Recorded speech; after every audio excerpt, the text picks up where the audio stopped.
Hey guys, and welcome back to Runway from the RAV, a Project Runway podcast. My name is Riley. And I'm Maggie. And today we'll be talking about Season 15, Episode 3, which was Daylight to Blacklight. Yep. That was the challenge this week. So what do you think about that challenge overall? I was really excited for it. On the commercial from last week, it looked like it was going to be a really cool episode. What do you think? I loved it too. I liked the weird runways, like the rainway, the windway. It's just unique. It's like completely, like Project Runway is like the only place you see those. Mm-hmm. So a blacklight runway, and I thought they did it pretty well. Like they pulled it off. It looked truly glowing and, truly blacklight, so that was cool. Mm-hmm. No expense spared. Nope. And it was good. It was a new idea. It was. They haven't done this one yet, so that was pretty cool. And it did have a sponsor. Most of the challenges do now. There's transition lenses that transition from daylight to, shade or darkness. So that was kind of cool. Mm-hmm. That at least it made sense, because sometimes the sponsorships seem a little just kind of forced in there. But this one was cool. Right. And then this part of your price package was you got to spread a Marie Claire with transition lenses in your garment. So it'll be interesting to see what that ad looks like. Mm-hmm. Because I wonder how they would pull that off in a cool way. But yeah. Anyway, so that was the challenge. And then the workroom this week, I feel like, took up a little more of the episode. We got to see more. We got to meet more people. We got to hear a lot more from Rick, Maggie, a couple other. Obviously, we consistently hear from Cornelius, Aaron, and Dexter. I feel like they're like our voices this season, where we hear from them quite often. But then we got to hear more from Jenny, more from Sarah. Just characters I shouldn't say characters, just met people we haven't gotten to hear much from. Because they normally focus on like the winner and then like the top and bottom people, I feel, in the edits until it's thinned out. Right. Yep, I agree. And we still had a little drama. Cornelius is still throwing some shade around. It didn't seem as focused on Dexter this time, and he didn't really mention it, but now he was kind of throwing shade about Aaron and some other contestants, and it's just like, come on, man. I know. I'm already... He's the new Ian. I don't know. He's already frustrating us. Yep. He's just not nice. No. I don't like it. But yeah, moving on. It's not the point of this show to me to have like a lot of drama like some reality TV. I'm here for the garments and the natural struggle of creating a garment, which we saw a lot this week. A lot of people had to remake their garment. I think at least Kimber, Jenny, Maggie had to and even Cornelius, I think, had to go back to the drawing board and kind of remake what they had. But it was cool. They were all provided with a black light.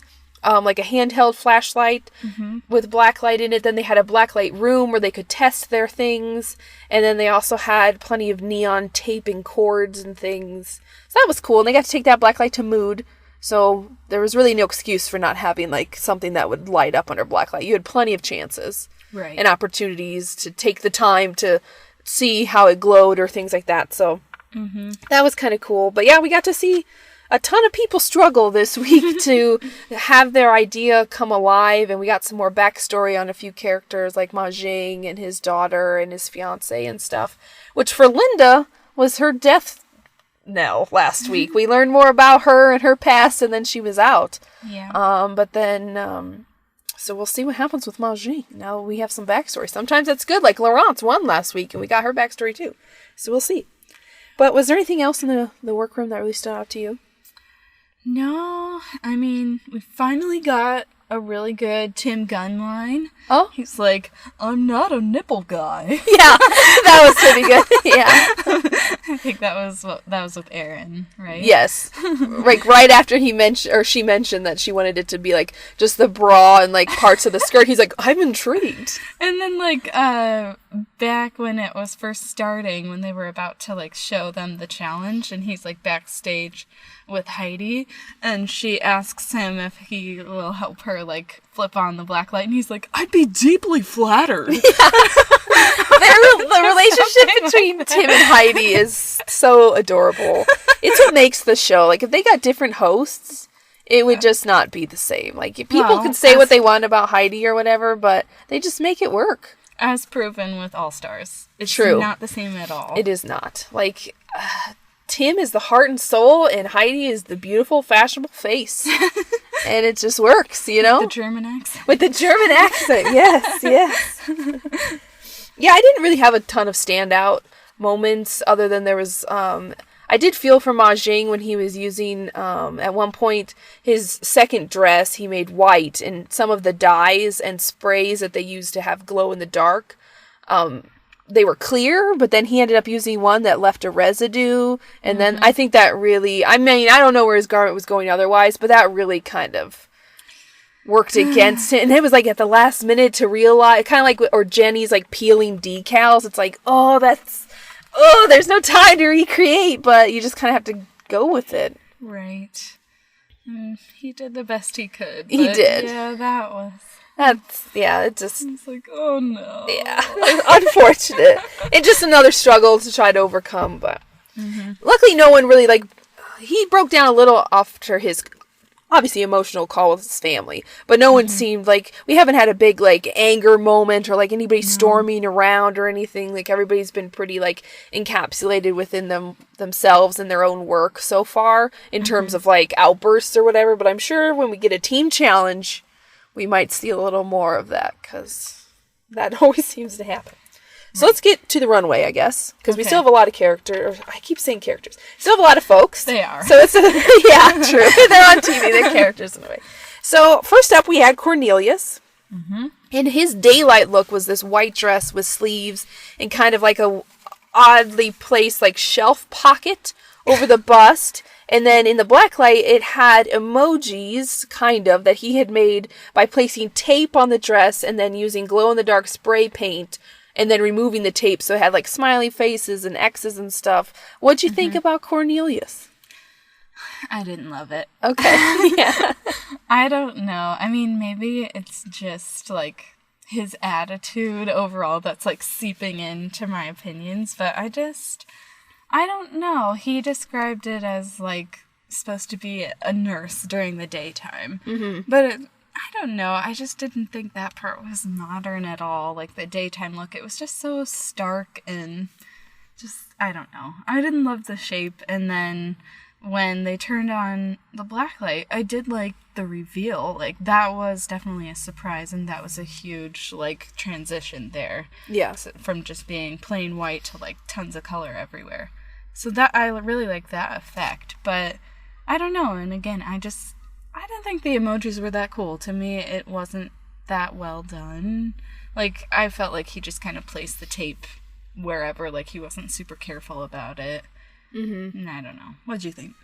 I agree. I thought it had maybe the strongest transition of going. It was, I think, that one of the only true, that went from just a stark white dress to something that was bold and colorful. So I liked that part. For the blacklight challenge, he nailed it. It truly transformed. But I agree. I thought the emojis, and the judges kept saying, it's very now. It's the language of the youth, and it's very now. And I was like, but it's kind of already been. Emojis to me aren't the future. They're not even right now. They're they've been around for a while, and we just keep messing around with them, tweaking them, but it's I think we're going elsewhere. So, that, and then also the way he made them looked kind of quickly made, because you could see the edges of where he didn't even place and cut the tape carefully. Yeah. Where we've seen other contestants like Aaron or some other cutting things very articulately and placing them on, and he just seemed to cut big pieces of tape, put them on, and didn't care if they had rough edges or rounded corners or whatever. So it just looked kind of haphazard. And then his attitude about the dress, that he was basically phoning it in as a joke. He basically told some other contestants in the kitchen that he's they'll either love it or they'll hate it, but I don't like this challenge, and so this is it's a joke piece. And I was like, wow. So that you think you're above the competition, even though you've always been safe up to this point. Right. And that you constantly question whether or not you're doing well or not. But then in front of everybody else, you have this bravado of oh, I'm so good, I'm better than this competition. It's if you're better than Project Runway, you'd already be a successful designer. So, and he just got out of school, I don't know. So he was chosen for critique, and he was in the top. They did the judges, it worked on him. The emojis worked on him. Yep. So next up, we had Jenny, and she had a clear plastic coat that she had painted flowers, kind of henna style flowers on, and then it was over top a bright neon yellow romper swimsuit. Yeah. It had no shorts. It was basically like a swimsuit shape, but I think it was supposed to be like a romper. Yeah, I wrote down bathing suit because there was no like pants or shorts like to it. No, yeah, it was just like a one-piece bathing suit, kind of Leotard, I ruched. don't know. Yeah, in neon yellow. So what'd you think of Jenny's plastic coat ensemble? I thought it was I thought it was a cool look, and I just really like all the handwork that she did. I think that's what made me like it so much was I thought that coat, like the clear coat that she made, that was a good idea, and that really did save it and like bring it up a notch. And then when she did all the hand painting, I don't know, I just appreciate all the work that stuff takes. So I liked it. What'd you think? I thought it was good under the black light, but I cannot see that as a daylight look. No. For the transition part of this challenge, it looked really cool under the black light, but nobody, even someone hip and cool like the model wearing it, is not going to wear a yellow swimsuit romper with like a plastic coat.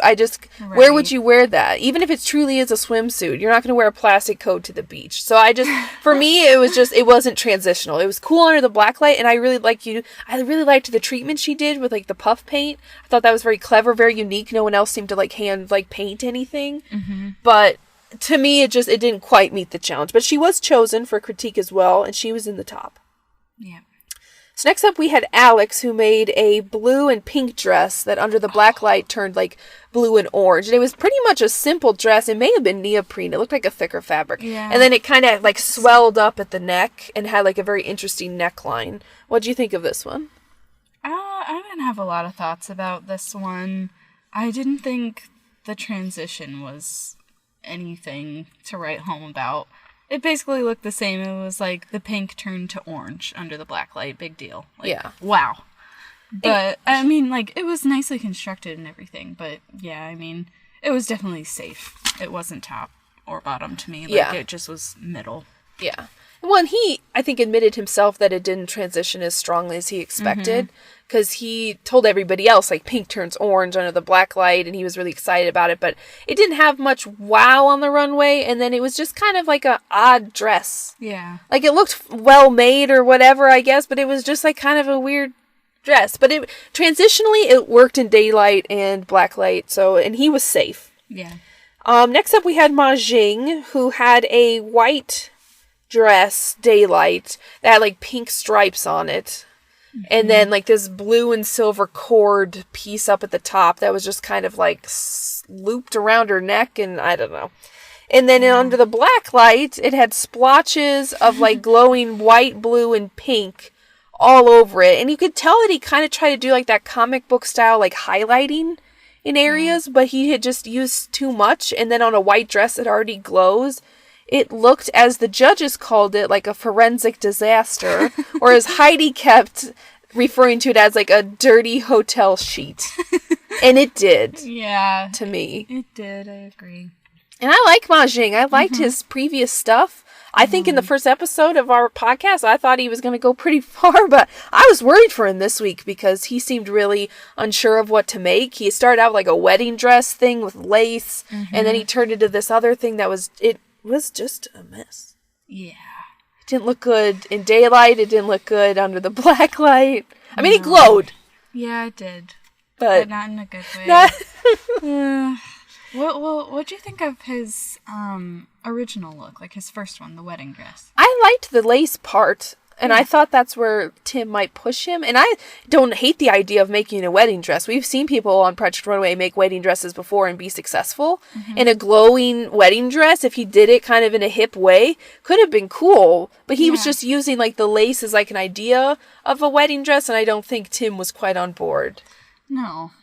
I felt like, I don't know. I think he kind of steered him wrong a little bit this week. I don't know. I didn't think it was that terrible. I wouldn't have scrapped the whole entire thing.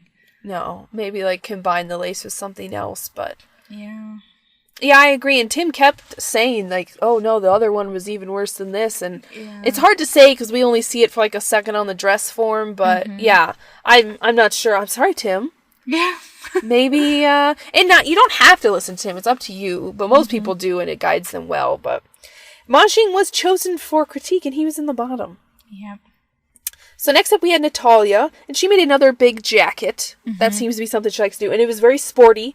And then the jacket unzipped, and it was a shirt and a skirt combo, and I think it was like black and pink. Yeah, lots of pink. Yes. I remember that much.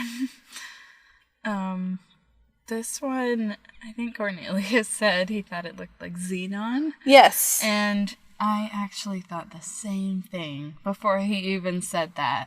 Just like the colors, and then it looked like did she use the neoprene too? I think she did. It kind of looked, like something thicker like that. And I don't know. Yeah, the whole thing was very like space, sort of like space sci-fi to me. I just wrote down costume. Like it was another one that just, I couldn't see anyone actually wearing that in real life. Right. Like I saw it more as purely like a fantasy type world look. I don't know. Yeah, I agree. It was very spacey. And it glowed, but it didn't there wasn't a big wow. And she just made a jacket last week, so to see another jacket was also kind of like, okay, we get it, you make jackets. Yeah, and she had the mesh too, again. That's right, the mesh, which could have had a really cool glowing effect, but she just used it kind of minimally, I think, up on the shoulders, but... Yeah. She hasn't made something that wowed me yet. With her own personal styling, I keep expecting to be, wowed, because she's... One, extremely pretty, but her hair and her makeup are just cool.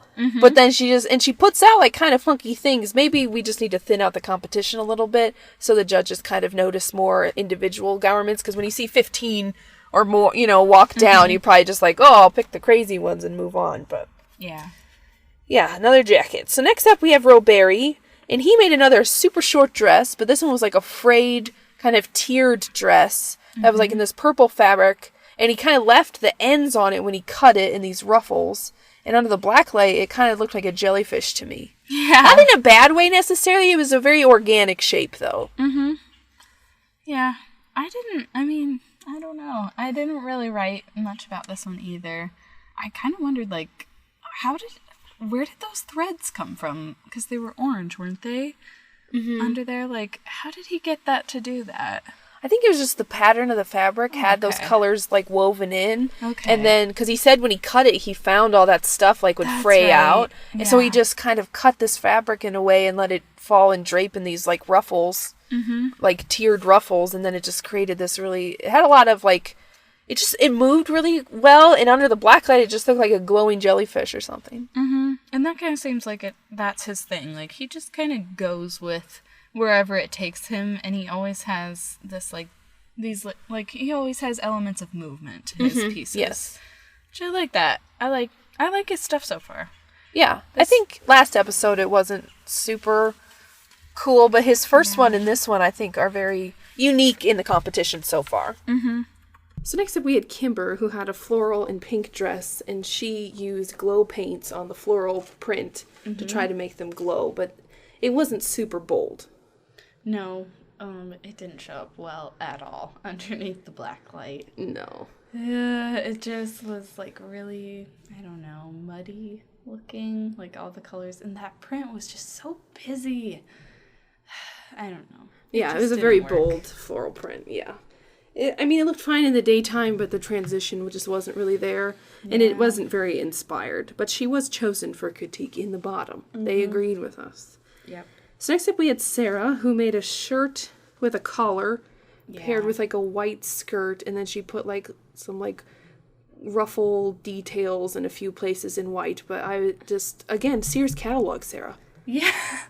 She has not made anything that seems unique to me yet. Right. I wrote, basically same thoughts. I put that I thought she'd be in the bottom. Because it just... one of their critiques for Kimber was that there was nothing to that dress. It was just so basic. Well, what about Sarah's stuff? I guess at least she had some separate pieces. Maybe that's what saved her. But I was just it's the same stuff. It's kind of weirdly businessy.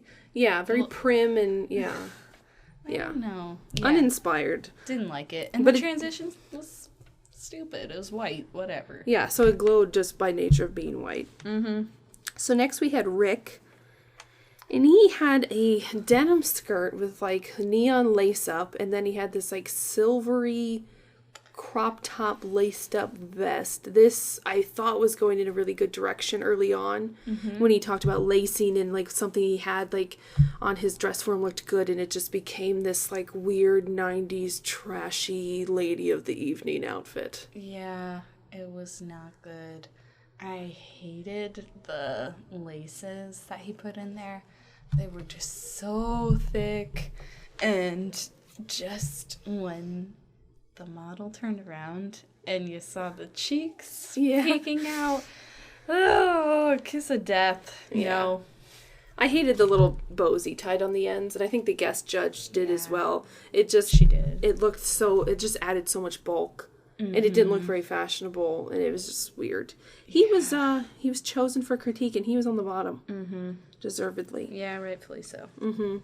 And then we had Laurence, and she had immunity this week, and she made an orange blazer with like white trim that she paired with, again, it looked like booty shorts or underwear. Yeah, it had no leg hole at all. It was like, it was basically like a swimsuit bottom with a blazer. It was so weird. She was very lucky because it also didn't glow very much. The orange didn't glow at all, just the white, but not very bright. She was lucky she had immunity, because otherwise, I'm surprised they didn't say something that like, you're lucky. Yeah. Because this seemed not great. But I guess the bottom chosen ones were truly, truly bad. And this was just kind of like Sarah's, where it's like, yeah, it's not very inspired, but it's there. It kind of glowed, whatever. But it was so odd to pair a blazer with like, swimsuit bottoms. There were a lot of looks that were just like not realistic for the real world. Yeah. They seemed more like, I don't know. Yeah. They could work in a fantasy. Yeah, no daylight there. No. So then next we had Tasha, and we got a lot of Tasha in the first episode, and I feel like I need more Tasha. Last 2 episodes, other than her calling Tim boss man, we just don't get too many insights from her, which stinks because I like her. Yeah. So this time she made a pink and black shirt with cording, and it didn't glow a ton either. This wasn't my favorite. No. Me neither. She had a really great first week, but since then, these last 2, not impressed. No. And we don't get to see, like, her fun personality either. Like, so it's just like, she's now kind of fallen back where we don't get to hear much from her, or we're starting to hear more from other people. Like Tasha and Roberry, they haven't really gotten much speaking time. Right. So after Tasha came Erin, and she made a white dress that was kind of sheer. With what looked... the skirt was white. The top was like nude, right? I thought they were both white, but maybe you're right. But either way, they were sheer, and then her skirt had like a pattern that looked like beading, and I think it was beading mixed with tape. Yeah, and she made like her own pattern, and she did it like, I don't know, a dozen or more times across the skirt. It looked like a patterned fabric she bought, but she handmade that, and it had a really nice transformation. I thought from daylight to black light, it really glowed really nicely, and she used like baby blue and like white colors that not everybody else, like everybody else was mostly going either white or like neon.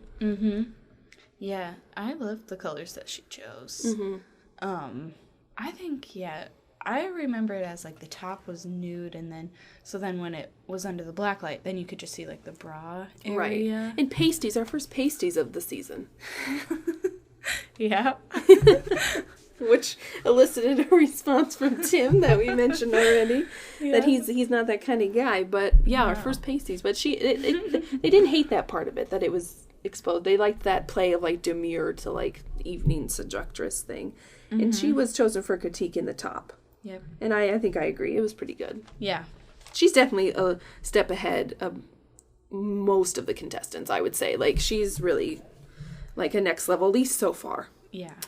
So next we had Brick, who made a white sheath dress out of neoprene that kind of looked like a pillowcase, but it did glow. It did, but it was just white. Yeah, there was no design to it. He like darted it in the back, but it just looked like nothing. Yeah. I was surprised that he made it through safe. Yeah. I mean, it was fine. I didn't think it was that It was bad, not as much but, of a mess, I think, as some of the others, like Majing's and Rick's, Yeah. especially. And then also Kimber's, just either they didn't glow or they were just like the taste level wasn't there. So at least this time Brick made something that matched by making no pants. Well, just a dress. And it did what it needed to do. It looked fine in daylight. It looked fine in the black light. So I was surprised, considering that he had been in the bottom, very bottom. Yeah. But yeah, this I was also surprised that Kim and Sarah weren't at least called out on that. And then lastly, we had Dexter, who made this white fringe dress, and it had crazy amounts of fringe. It was white, and his model really rocked it. Like walking down, most of them just kind of do their strut, but she was like sashaying her arms around. It was I was kind of surprised he didn't get picked in the top because it had movement, it had life. It was kind of cool. I felt like that's the way everybody should have been doing white. Like, if you're gonna use white, then make it interesting. Like, Yeah. And he did. I loved it. That was one of my favorites. Yeah. I liked it a lot, and I hate fringe. Like, it's one of my least favorite, like, fashion things that's ever happened, but I somehow was even like, all right, I'm on board. But yeah, he was not chosen for a critique. So that means that our top three were Cornelius, Jenny, and Aaron, and our bottom three this time were Majing, Kimber, and Rick. Yep. So between the top two, it ended up being between Cornelius and Aaron, and Aaron ended up taking the win. Do you agree with that? I do. Yes. I mean, you know how I felt about Cornelius. The emojis. I felt like, I mean, fine. Yeah, he met the challenge. Fine, I accept that. But I didn't love his design at all. He wouldn't have been a top pick for me. So to me, it was definitely Aaron and Jenny. Yeah. I liked either. But if I would have rather it been Dexter than Cornelius in the top. I agree. Yeah, I agree. Yeah.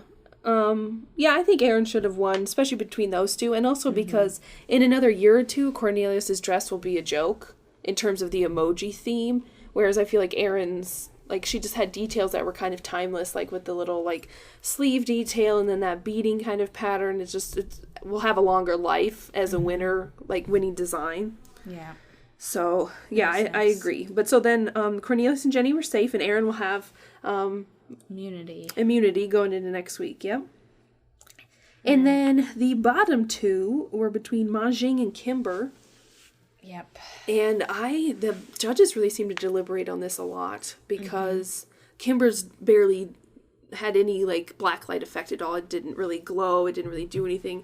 But then Majing's did glow, but in kind of all the wrong ways. And neither of them looked great in the daylight. Like, they weren't very inspired.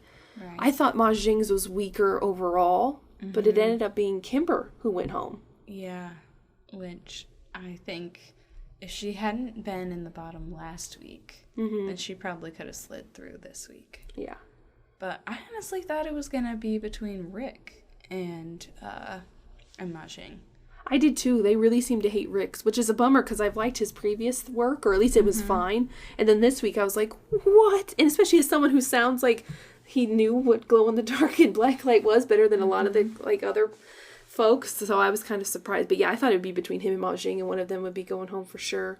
And I think this was our first episode too where we saw more of that cumulative judging. Yeah. So last week, because like between Brick and Linda, they did not do cumulative with Brick being on the bottom twice, making the same mistake twice about mismatching kind of uninspired looks, and they sent Linda home just on that one garment. But I think this week, if they had judged the same way, Majing or Rick would have gone home just for the failed, probably Majing for the failed garment. But because they liked his stuff previously, or he's been safe, they cumulative judged him higher than Kimber, who's been in the bottom twice. Yep. So, and we'll just see that more and more throughout the season. It's just the nature of this show. And it kind of should be. I mean, they say that each week is judged, like 1 week you're in, 1 week you're out. But really, this show does cumulative judging because sometimes you just miss a beat. One challenges into your strength or something. So hopefully Majin can come back from this stronger and make some cool stuff because he has in the past. But sometimes also being that, you know, close to going home sometimes shakes people, and the next time he might be out. It's hard to say. Same thing with Rick. Yeah. But either way, Kimber left. She didn't seem too upset about it. She's like, you'll see me again. You know, we haven't had our big crying departure yet. Everybody so far has handled it pretty well, but it's still early on. Mm-hmm. It'll be interesting to see if Tim decides to use his save on anybody. Yeah. Like, if any... I think this was the first episode they really made it clear that the save was still there. Because I don't remember them in earlier episodes mentioning immunity or the Tim gun save. And then this time they made it really clear that Laurence has immunity, Aaron will have immunity, and that there is a Tim gun save. And I was like, where was this in episode 1 and 2? Maybe I missed it, but... No, I don't remember any immunity for Aaron in the first episode, and this was the first time I recall hearing the Tim gun save stuff. Which has been dicey in the past. Sometimes we have agreed before we made the podcast, and sometimes it's like, you're out. Like, you're just done. Don't bring him back. But so it'll be interesting. I think he's always used it, but it'll be interesting to see when and who. Because... Like, he brought Char back that one time very near to the end so that there'd be 4 contestants. Sometimes he's brought them back more in the middle. But so that'll be interesting. But at least it's been confirmed. It's back. And immunity is back. Because originally I was like, maybe you're just kind of out there on your own. But there's a couple saves in place. Mm-hmm. So then the sneak peek for next week, it looks like it's going to be a Heidi challenge. Something to do with Heidi in the workroom.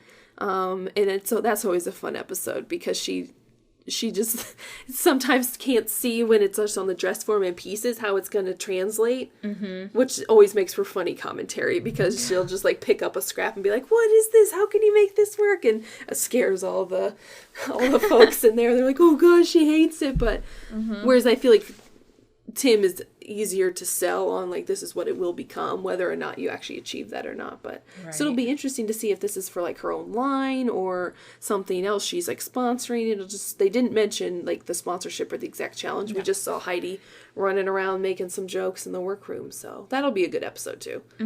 They're really throwing a bunch of like the themey episodes at the beginning, but it's good. It keeps people interested. So yeah, it's been good so far. Yeah, we're loving it. Yep. Any final thoughts on episode 3? Nope. I think we said it all. Yep. Good runway. Pretty fun. Cool idea. And hopefully the rest of the season is good. But anyways, I think that wraps up this episode. So you can find us on Twitter and Instagram @RavRunway. And we'll see you next week.